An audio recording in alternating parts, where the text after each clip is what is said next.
मित्रांनो, आपण ज्यावेळेस गाडी सर्व्हिसिंगला घेऊन जातो त्यावेळेस आपल्या सगळ्यांना असा प्रश्न पडतो की गाडीचं इंजिन ऑइल कधी चेंज करायचं किंवा किती किलोमीटरवर चेंज करायचं.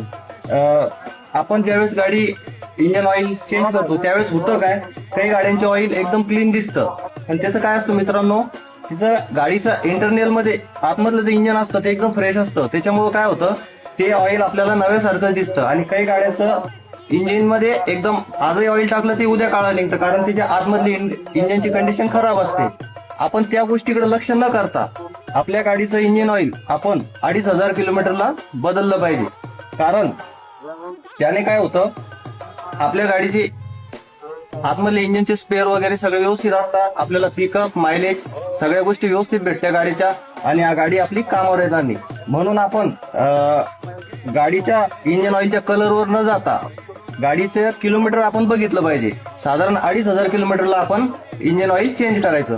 आणि अशाच इन्फॉर्मेटिव्ह व्हिडिओसाठी मला फॉलो करा.